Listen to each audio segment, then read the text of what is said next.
Hi everybody, my name is Beck and thank you so much for tuning in. Today I'll be sharing my secrets on how I maintain healthy dinners, so stay tuned.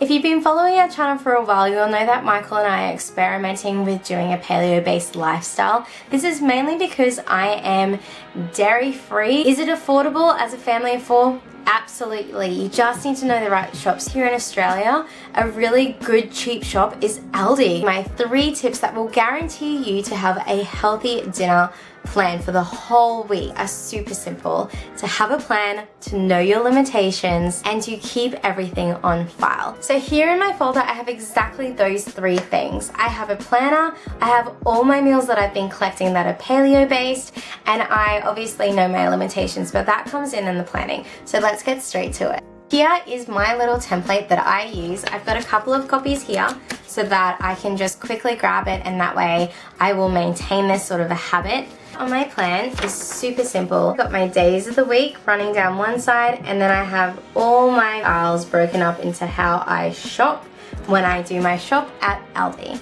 As you can see here on my daily side, I've got these yellow days. Now these yellow 3 days, Monday, Tuesday and Wednesday, these are the days that I'm working and I know I'm going to have either no time or no energy, and so I color code them to make sure that I pick super simple, easy recipes. That way I don't come home and defaultly go, it's too hard, let's just order takeout, or it's too hard, let's just do something super carby and comfort food. Not saying that comfort food is wrong, but if you are trying to maintain this healthy lifestyle, then definitely know your limitations, which was my 2nd tip. And finally, my 3rd tip, which will make everything easier for you, is to collect all the recipes that you do and put it into a folder. And what I've done here, and I know it looks like a lot of work, but honestly, once you've done it once, it saves you so much time. Here I've got a weekly rotation and my 2nd rotation here. Now sometimes we get through those rotations, or I look at the week and go, man, I don't want to eat a single thing there, or I want this recipe but I don't want that recipe. There are some weeks where I will just kind of write it up myself.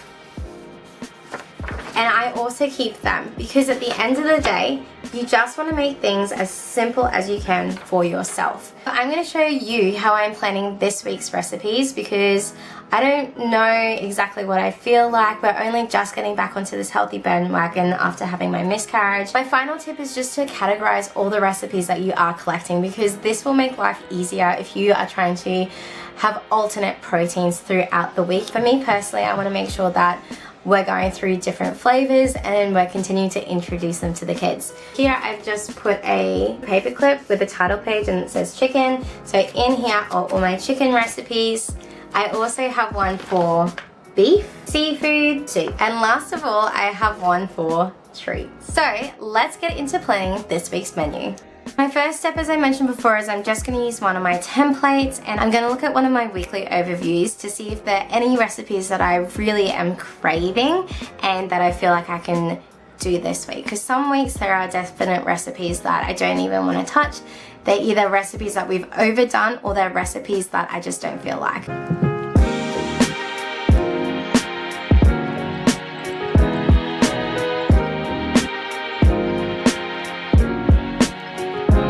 And I'll just look through the rest of my recipes to see if anything else stands out.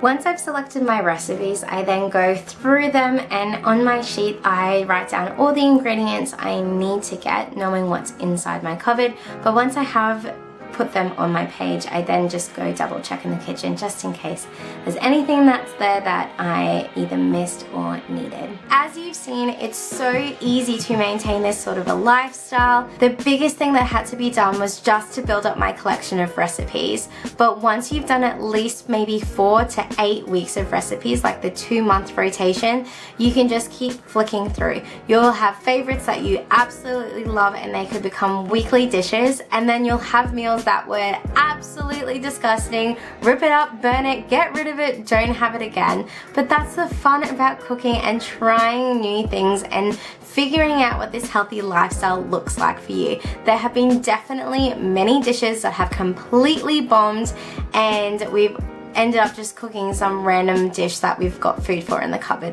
and or takeaway. But it is worth trying these because there are dishes that are now our weekly dishes that we never thought we would like, and now we absolutely love and adore. Here on my weekly planner, I put up the dishes that I'm going to cook for each night. It just helps me to get my proteins out, knowing the dates in which, if any of them expire, I need to freeze them, and it also helps me because if I am running a bit late and Mick wants to help me out with dinner. So if you've liked this video, please give it a big thumbs up because it really supports my channel. Comment below to tell me how you do your menu planning. I'd love to hear any tips and tricks you'd like to share with me.